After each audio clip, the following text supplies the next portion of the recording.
Hello everyone. आज की इस क्लास में समाजशास्त्र से संबंधित महत्वपूर्ण प्रश्नों को कराया जाएगा एंड ये क्लास आपकी सभी एग्जाम्स के लिए इंपॉर्टेंट रहने वाली है। आप सभी इस क्लास को, इस वीडियो को ज़्यादा से ज़्यादा लोगों के साथ शेयर जरूर कर दीजिए।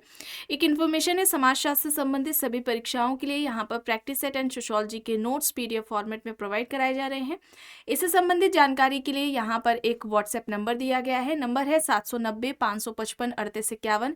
इस व्हाट्सएप नंबर पर आप मैसेज करके इससे जुड़ी हुई जानकारी ले सकते हैं। यहाँ पर आपको यूपी पीजीटी का practice set and combo offer की बात की जाए तो ये कॉम्बो ऑफर बिहार शिक्षक भर्ती एंड यूपी पीजीटी और जीआईसी एग्जाम के लिए अभी इस समय प्रोवाइड कराया जा रहा है। इस कॉम्बो ऑफर में समाजशास्त्र के नोट्स एंड प्रैक्टिस सेट इसमें आपको देखने को मिलेंगे एंड इसमें कुछ छूट भी दी जा रही है। इसके अलावा अगर आप सिंगल भी प्रैक्टिस सेट लेना चाहते हैं तो भी यहाँ पर आप ले सकते हैं। ठीक है, जीएस का जीआईसी एग्जाम के लिए जीएस का जो कॉमन पेपर होता है उसका भी प्रैक्टिस सेट आपको यहाँ पर देखने को मिल जाएगा एंड ये देखिए ये सारे कॉम्बो ऑफर्स हैं। एंड जीडीसी एग्जाम की बात की जाए तो इसका भी प्रैक्टिस सेट आपको यहाँ पर देखने को मिल जाएगा, जिसमें टोटल 10 प्रैक्टिस सेट यहाँ पर प्रोवाइड कराए जा रहे हैं। राजस्थान असिस्टेंट प्रोफेसर का सोशियोलॉजी का प्रैक्टिस सेट और इसके साथ ही इसका जीके का जो थर्ड पेपर का प्रैक्टिस सेट है वो भी आपको यहाँ पर देखने को मिल जाएगा। यूजीसी नेट का भी प्रैक्टिस सेट यहाँ पर आ चुका है। एमपी असिस्टेंट प्रोफेसर एग्जाम की बात की जाए और इसके अलावा एमपी सेट के एग्जाम की बात की जाए तो उसका भी समाजशास्त्र का प्रैक्टिस सेट आपको यहाँ पर मिल जाएगा। और बात की जाए अगर समाजशास्त्र के नोट्स की तो ये नोट्स सभी परीक्षाओं को ध्यान में रखकर तैयार किए गए हैं। सभी परीक्षाओं के लिए ये इंपॉर्टेंट है, आप इन्हें ले सकते हैं। कोई भी जानकारी आप चाहते हैं तो यहाँ पर एक व्हाट्सएप नंबर दिया गया है 790-555-3851। इस व्हाट्सएप नंबर पर आप मैसेज करके इससे जुड़ी हुई जानकारी ले सकते हैं। बस कुछ ही देर में क्लास शुरू होने वाली है। आप सभी इस क्लास को ज़्यादा से ज़्यादा लोगों के साथ शेयर जरूर कर दीजिए।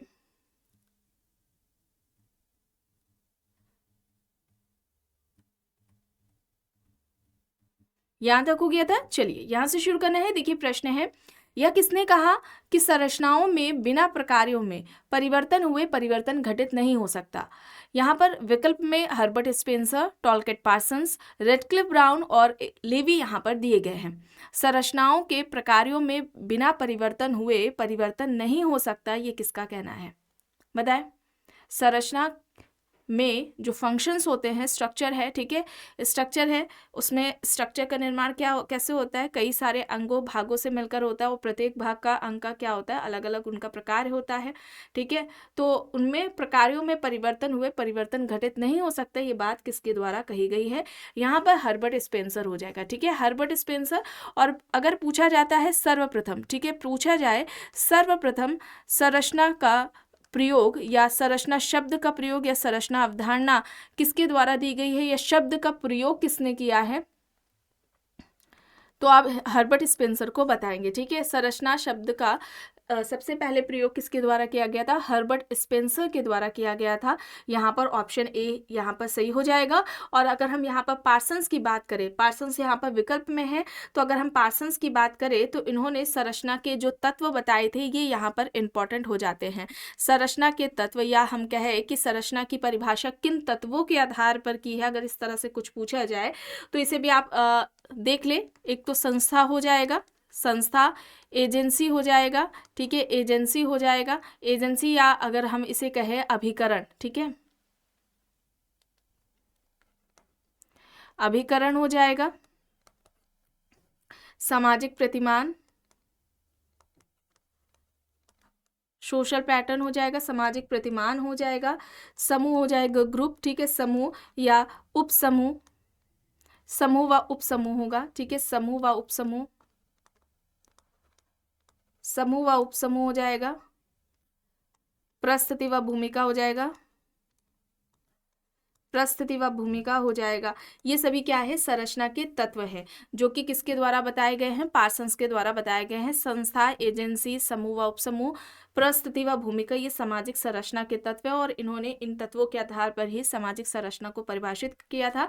इनकी कुछ परिभाषा इस तरह से है कि जो सामाजिक संरचना होती है वह एजेंसियों व सामाजिक प्रतिमानों, साथ ही समूह में प्रत्येक सदस्य द्वारा ग्रहण किए गए जो पद होते हैं, उनके कार्य हैं, उनके पदों और कार्यों की क्या है, है, विशिष्ट क्रमबद्धता है। संरचना क्या है? सामाजिक संरचना एजेंसियों, सामाजिक प्रतिमानों, समूहों व समूह में जो सदस्य होते हैं, ठीक है, उन सदस्यों के द्वारा जो पद ग्रहण किए गए होते हैं, उन पदों से संबंधित जो कार्य होते हैं, उनकी विशिष्ट क्रमबद्धता को ही सामाजिक संरचना कहा है टॉलकेट पार्सन्स ने। ये आप परिभाषा याद रखेंगे, इंपॉर्टेंट है, संरचना के तत्व आपको याद रखने हैं। चलिए आगे यहाँ पर देख लीजिए, प्रश्न है यह किसने कहा कि परिवार पति पत्नी एवं बच्चों से निर्मित एक जैविक सामाजिक इकाई है। ऑप्शन है यहाँ पर Kingsley Davis, Elliott and Merrill, MacIver and Page, Ogburn. बताएं, परिवार पति पत्नी एवं बच्चों से निर्मित एक जैविक सामाजिक इकाई है, यह बात किसके द्वारा कही गई है? सभी जानते हैं, लगभग सभी परीक्षाओं में यह प्रश्न पूछा जा चुका है, कॉमन हो चुका है, इलियट एंड मैरल। ठीक है, इलियट एंड मैरल हो जाएगा, ऑप्शन बी यहाँ पर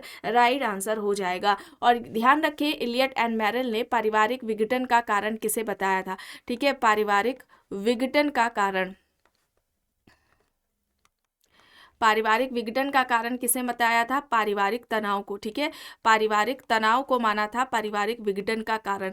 और ये पारिवारिक तनाव दो तरह के होते हैं, जो प्राथमिक तनाव है, ठीक है, प्राथमिक तनाव और द्वितीयक तनाव, ये दो तरह के तनाव होते हैं, प्राथमिक तनाव और द्वितीयक तनाव होते हैं।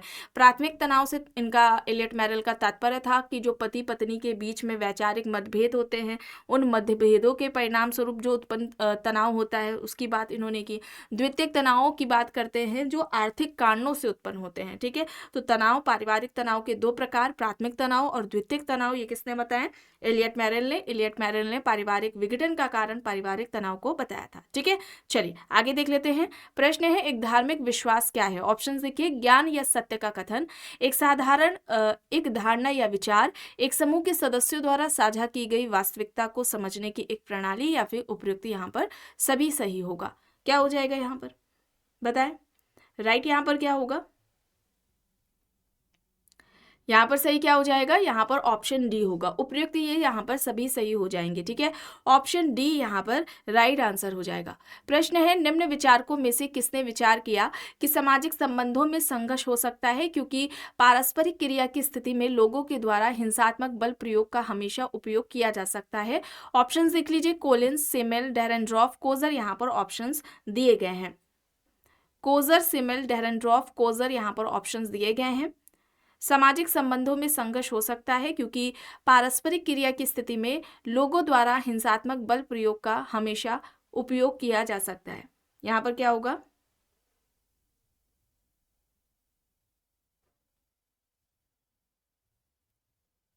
बताएं।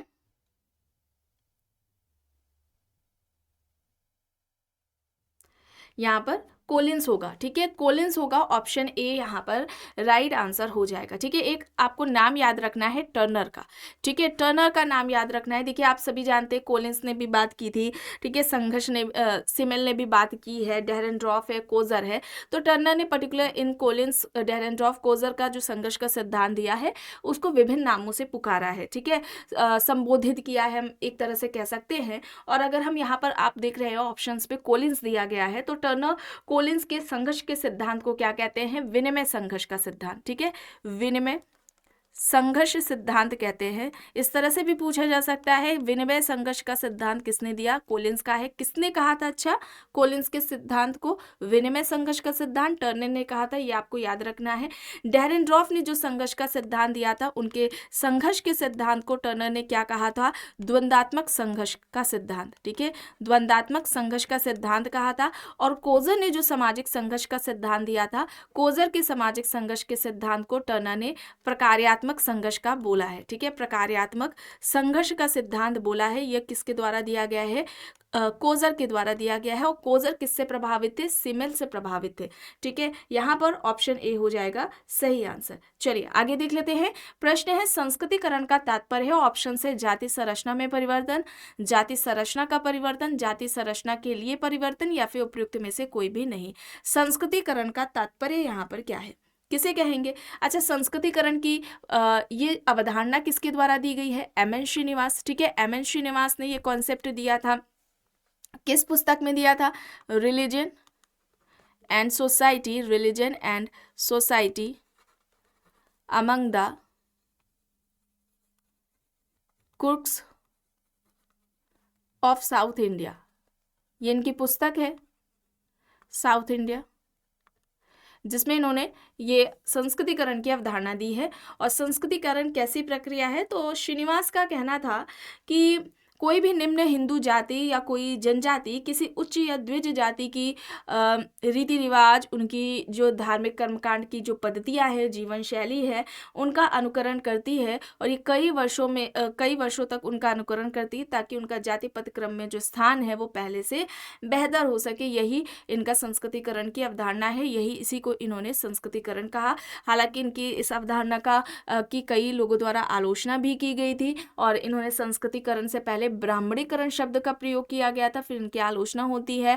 और ब्राह्मणीकरण शब्द का हालांकि प्रयोग भी दूसरे लोगों के द्वारा किया जा चुका था, फिर इन्होंने ब्राह्मणीकरण की जगह पर संस्कृतिकरण शब्द दिया था। तो यहाँ पर क्या होगा, इनमें से कोई भी नहीं होगा। ठीक है, ये पद में परिवर्तन की बात करती है। ठीक है, ये पद में परिवर्तन है, पद में परिवर्तन है, ये आप याद रखेंगे, पद में परिवर्तन। योगेंद्र सिंह ने क्या कहा है, ये भी याद रखिए आप। योगेंद्र सिंह द्वारा क्या कहा गया था, संस्कृतिकरण को अग्रिम समाजीकरण की प्रक्रिया, अग्रिम समाजीकरण की प्रक्रिया कहा गया, अग्रिम समाजीकरण की प्रक्रिया कहा गया है संस्कृतिकरण को, या अगर हम कहें विचारधारा ग्रहण करने की। ठीक है, विचारधारा ग्रहण की प्रक्रिया, ये किसके द्वारा कहा गया है, योगेंद्र सिंह के द्वारा कहा गया है संस्कृतिकरण को। चलिए अब यहाँ पर देखिए, मार्क्सवादी शब्दावली में उत्पादन की पद्धति का घटक निम्न में से कौन सा नहीं है। ऑप्शंस देख लीजिए, उत्पादन के साधन, उत्पादन के उपकरण, उत्पादन की शक्ति या उत्पादन के संबंध। यहाँ पर ऑप्शंस दिया गया है। मार्क्सवादी शब्दावली में उत्पादन की पद्धति का घटक निम्न में से कौन सा नहीं है, बताए यहाँ पर सही क्या होगा। यहाँ पर उत्पादन के उपकरण होगा, ऑप्शन बी यहाँ पर राइट आंसर हो जाएगा। ठीक है, ऑप्शन बी यहाँ पर सही हो जाएगा। अब यहाँ पर देखिए प्रश्न है, नगरीय उन्मुखी विकास कार्यक्रम से नगरीय केंद्रित रोजगार सृजित हुए हैं, जिसका परिणाम निम्न हुआ है। ऑप्शन से यहाँ पर ग्रामीण से ग्रामीण प्रवसन, नगरीय से ग्रामीण प्रवसन, ग्रामीण से नगरीय प्रवसन, या फिर नगरीय से नगरीय प्रवसन। बताएं, नगरीय उन्मुखी विकास कार्यक्रमों से नगरीय केंद्रित रोजगार सृजित हुए हैं, जिसका परिणाम निम्न हुआ है। यहाँ पर क्या हो जाएगा, यहाँ पर होगा ग्रामीण से नगरीय प्रवसन, ग्रामीण से नगरीय प्रवसन होगा, ऑप्शन सी यहाँ पर राइट आंसर हो जाएगा, विकल्प सी यहाँ पर सही होगा। प्रश्न है, भारत में किसान आंदोलन असफल हुआ था, क्योंकि यहाँ पर कारण बताना है, किस कारण भारत में किसान आंदोलन असफल हुआ। यहाँ पर देखिए ऑप्शन ए है श्रम संघ विद्यमान नहीं थे, बी है श्रम संघ रुचि नहीं लेते थे, सी है कोई भूमि सुधार नहीं किए गए, और डी है आंशिक भूमि सुधार किए गए। भारत में किसान आंदोलन असफल क्यों हुआ था, कारण क्या है असफल होने का।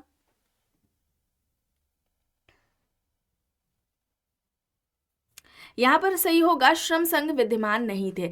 ठीक है, श्रम संघ विद्यमान नहीं थे, ऑप्शन ए यहाँ पर राइट आंसर हो जाएगा। नेतृत्व व संगठन का अभाव था। ठीक है, नेतृत्व और संगठन नहीं था, और सरकार के द्वारा जो भी नीतियां चलाई जा रही थी, ठीक है, सत्ता को प्रभावित करने के लिए जो कोई भी उस समय संयुक्त जो रणनीति या योजनाएं थी वो वहाँ पर मौजूद नहीं थी, योजनाएं और रणनीतियाँ वे वहाँ पर नहीं बनाई जा रही थी। ठीक है, तो इस वजह से यहाँ पर ये किसान जो आंदोलन है भारत में ये असफल हुआ था, ऑप्शन ए यहाँ पर सही हो जाएगा। प्रश्न है, भारतीय संविधान के किस अनुच्छेद के अंतर्गत शिक्षा का अधिकार मौलिक अधिकारों के रूप में लागू किया गया है। इंपॉर्टेंट है, बताएं यहाँ पर अनुच्छेद देखिए, किस अनुच्छेद के तहत शिक्षा का अधिकार मौलिक अधिकार के रूप में लागू किया गया। यहाँ पर सही हो जाएगा अनुच्छेद 21 आ। ठीक है, या 21 आप ए इस तरह से पढ़ लें, जिस तरह से भी आपको याद हो, ऑप्शन सी यहाँ पर सही होगा। अब यहाँ पर देखिए प्रश्न है, कौन सा परिप्रेक्ष्य इस मान्यता पर आधारित है कि भारतीय समाज अद्वितीय है और भारतीय सामाजिक संस्थाओं को मूल कृतियों के द्वारा बेहतर समझा जा सकता है। किस परिप्रेक्ष्य के तहत या किस उपागम के तहत। भारतीय विद्या अध्ययन, भारतीय विद्या अध्ययन, ऑप्शन बी यहाँ पर सही हो जाएगा। प्रश्न है, प्रभु जाति के एम.एन. श्रीनिवास के अनुसार कौन सी विशेषताएं बताई गई हैं। 4 यहाँ पर दिया गया है, संख्यात्मक बल तथा राजनीतिक शक्ति, दूसरा है भूमि के स्वामित्व के माध्यम से आर्थिक सत्ता, तीसरा है पश्चिमी शिक्षा तथा प्रशासन में नौकरियां, और चौथा है आय के शहरी स्रोत। बताएं, श्रीनिवास के द्वारा प्रभु जाति की अवधारणा दी गई है? आप सभी जानते हैं, डोमिनेंट कास्ट या इसको हम बात करें प्रभावी जाति या प्रभु जाति या प्रभुत्व जाति के नाम से जाना जाता है। हालांकि इनकी इस अवधारणा की आलोचना भी हुई है और आलोचना एस दुबे द्वारा की गई और इन्होंने प्रभु जाति के जगह पर प्रभु व्यक्ति की अवधारणा दी थी। यहाँ पर सही क्या हो जाएगा? यहाँ पर ये सभी हो जाएंगे, ऑप्शन बी यहाँ पर राइट होगा। ठीक है, विकल्प बी यहाँ पर राइट आंसर हो जाएगा। चलिए आगे देखते हैं। प्रश्न है बंधुआ मजदूरी। ऑप्शंस देखिए, ग्रामीण गरीबी और निरक्षरता का कारण, बी है यहाँ पर विकल्प उच्च जाति के पिछले आधिपत्य के कारण, सी है ग्रामीण गरीबी का परिणाम लेकिन श्रमिक जातियों की निरक्षरता और उन पर उच्च जातियों का आधिपत्य, डी है ग्रामीण गरीबी के कारण लेकिन निरक्षरता और निम्न जातियों पर उच्च जातियों का आधिपत्य। बंधुआ मजदूरी, यहाँ पर सही क्या होगा? ग्रामीण गरीबी के कारण लेकिन निरक्षरता और निम्न जातियों पर उच्च जातियों का आधिपत्य, ऑप्शन डी यहाँ पर राइट होगा। प्रश्न है व्यक्ति की श्रम शक्ति के उस मूल्य को मार्क्सवादी पद में क्या कहा जाता है जो नियोक्ता द्वारा उसे कार्य के लिए भुगतान किए गए मूल्य से बच जाता है? ऑप्शन है यहाँ पर उपयोग मूल्य, अतिरिक्त मूल्य, विनिमय मूल्य, अवशेष मूल्य। बताएं, व्यक्ति की श्रम शक्ति के उस मूल्य को मार्क्सवादी पद में क्या कहा जाता है जो नियोक्ता द्वारा उसे कार्य के लिए भुगतान किए गए मूल्य से बच जाता है?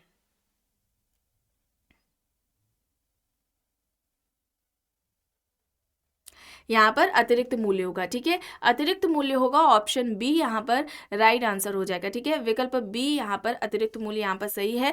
और यह अवधारणा किसके द्वारा दी गई है? अतिरिक्त मूल्य वाला कॉन्सेप्ट किसका है? सरप्लस वैल्यू वाला कॉन्सेप्ट किसका है? सरप्लस वैल्यू वाला कॉन्सेप्ट किसका है? ये कार्ल मार्क्स का है। ठीक है, किसका है? कार्ल मार्क्स का ये कॉन्सेप्ट है, सरप्लस वैल्यू है। यहाँ पर ये याद रखेंगे। इसके अलावा कार्ल मार्क्स की और भी अन्य अवधारणाएं जैसे कि है स्वयं में वर्ग। ठीक है, स्वयं में वर्ग, स्वयं के लिए वर्ग, स्वयं में वर्ग, स्वयं के लिए वर्ग है, स्वयं में वर्ग, स्वयं के लिए वर्ग है। ठीक है, इसके अलावा अधोसंरचना और अधिसंरचना की भी बात इनके द्वारा की गई है। अधोसंरचना और अधिसंरचना, ठीक है, अधोसंरचना व अधिसंरचना का कॉन्सेप्ट भी इनके द्वारा दिया गया है। वर्ग संघर्ष की इन्होंने बात की है। ठीक है, वर्ग संघर्ष की इन्होंने बात की है। ये इंपॉर्टेंट कुछ कॉन्सेप्ट्स हैं जो यहाँ पर आपको बताए गए हैं। एंड जितने भी टॉपिक्स या थिंकर्स की अगर हम बात करें जो क्लासेस ली जा चुकी हैं अभी तक, उन सभी का फोल्डर बना दिया गया है जो कि आपको चैनल के प्लेलिस्ट में मिल जाएगा। वहाँ से उनसे रिलेटेड सारी क्लासेस देख सकते हैं। चलिए अब यहाँ पर देखिए प्रश्न, आर्थिक परिप्रेक्ष्य जो मानता है कि व्यवसाय पर सरकारी प्रतिबंधों को कम करके प्राप्त स्वतंत्र बाजार शक्तियां ही आर्थिक समृद्धि का एकमात्र मार्ग प्रदान करती हैं, यह कथन किसकी अवधारणा को स्पष्ट करता है?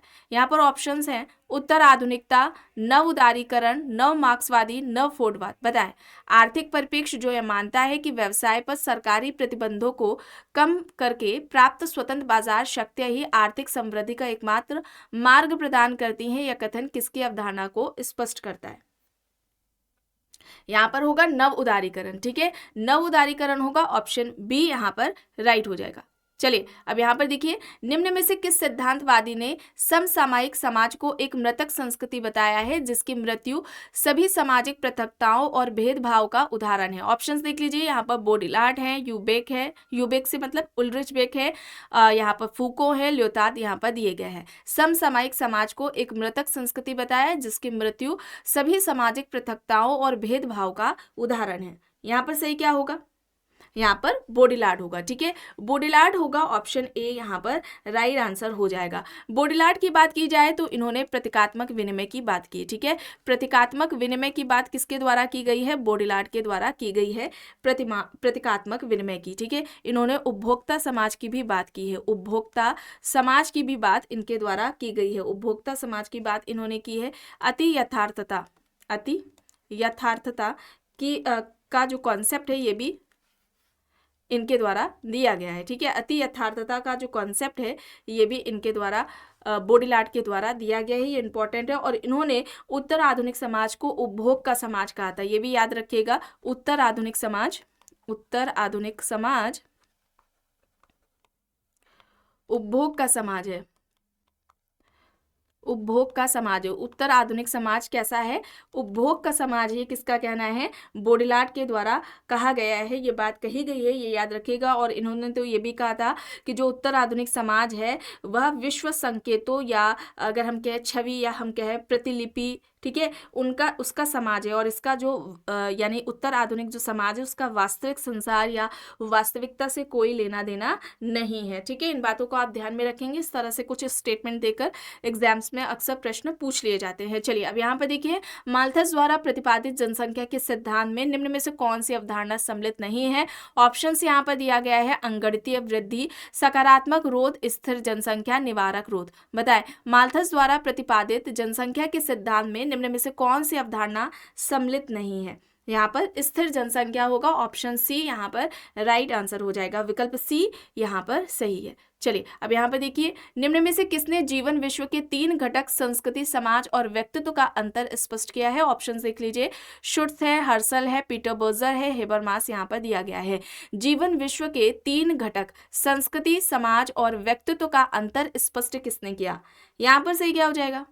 यहाँ पर राइट आंसर क्या हो जाएगा? हेबरमास। ठीक है, हेबरमास हो जाएगा। ऑप्शन डी यहाँ पर राइट हो जाएगा। संस्कृति, समाज और व्यक्तित्व का अंतर किसने स्पष्ट किया? हेबरमास हो जाएगा। ऑप्शन डी यहाँ पर राइट आंसर हो जाएगा। ठीक है, विकल्प डी यहाँ पर राइट आंसर है। चलिए अब यहाँ पर देखिए, हेबरमास ने निम्न में से किस संकट का उल्लेख किया है? यहाँ पर देखिए, संकट कितने बताए थे? हेबरमास ने 4 तरह के संकटों की बात की थी। किस संकट की बात की गई है ये यहाँ पर बताना है। बताएं, यहां पर क्या हो जाएगा? राइट आंसर यहां पर क्या होगा? ऑप्शन बी, आर्थिक संकट, वैधता का संकट, विवेक संकट, और इसके अलावा चौथा संकट कौन सा था? बताएं, चौथा संकट कौन सा था? अभिप्रेरणा का संकट। ठीक है, अभिप्रेरणा का संकट। तो ये 4 तरह के संकट किसने बताए थे? हेबरमास ने बताए थे। और इन्होंने सामाजिक क्रिया की भी बात की है। ठीक है, या अगर हम कहें क्रियाओं के भी इन्होंने प्रकार बताए हैं, 4 बताए हैं। सामाजिक क्रिया के प्रकार कितने इन्होंने बताए हैं? 4 बताए हैं। एक तो है सोद्देश्य। ठीक है, सोद्देश्य क्रिया है। दूसरा है मानकीय। ठीक है, मानकीय क्रिया हो जाएगा। तीसरा होगा अभिनय शास्त्री। ठीक है, तीसरा क्या हो जाएगा? अभिनय शास्त्री क्रिया हो जाएगा। ठीक है, अभिनय शास्त्री क्रिया हो जाएगा। और चौथा हो जाएगा संचारात्मक, कम्युनिकेशन की बात की थी ना, संचारात्मक क्रिया।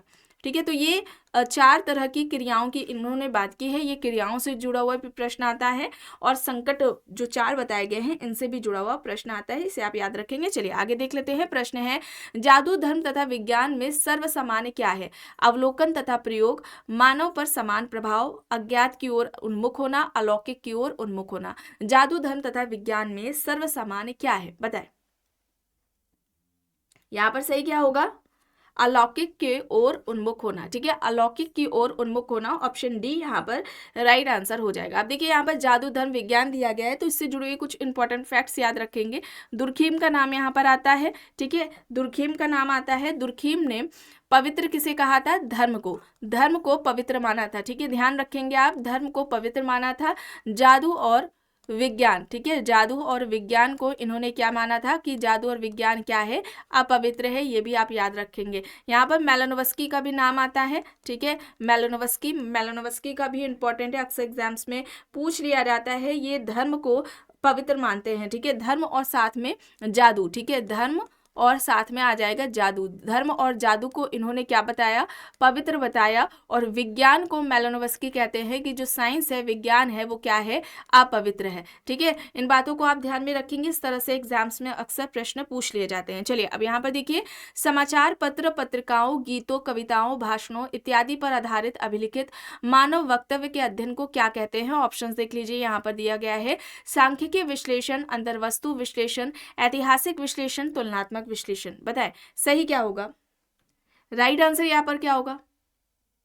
राइट यहाँ पर होगा अंतर्वस्तु विश्लेषण। ठीक है, अंतर्वस्तु विश्लेषण होगा। ऑप्शन बी यहाँ पर सही हो जाएगा। प्रश्न है निम्न में से कौन समिति का एक लक्षण नहीं है। देखिए, लोगों की सामूहिकता, कतिपय उद्देश्यों का होना, स्वैच्छिक सदस्यता, आदर्श मानदंडों का अनुसरण। समिति का लक्षण नहीं है, ये यहाँ पर बताना है। क्या होगा यहाँ पर? आदर्श मानदंडों का अनुसरण, ठीक है, ये नहीं है। ठीक है, लोगों की सामूहिकता यानी कि व्यक्तियों का संकलन पाया जाता है, निश्चित संरचना होती है, ठीक है, निश्चित संरचना इसमें होती है, और इसका कुछ उद्देश्य होता है, निश्चित उद्देश्य होते हैं, उन उद्देश्यों को पूरा करने के लिए इसकी स्थापना की जाती है। ऐच्छिक सदस्यता होती है, ठीक है, ऐच्छिक सदस्यता होती है, विशिष्ट इसका नाम होता है, ठीक है, विशिष्ट नाम होता है समिति का, ये भी आपको याद रखनी है। अस्थायी प्रकृति होती है, ठीक है, प्रकृति कैसी है इसकी? अस्थायी है, ये भी आपको याद रखनी है बात।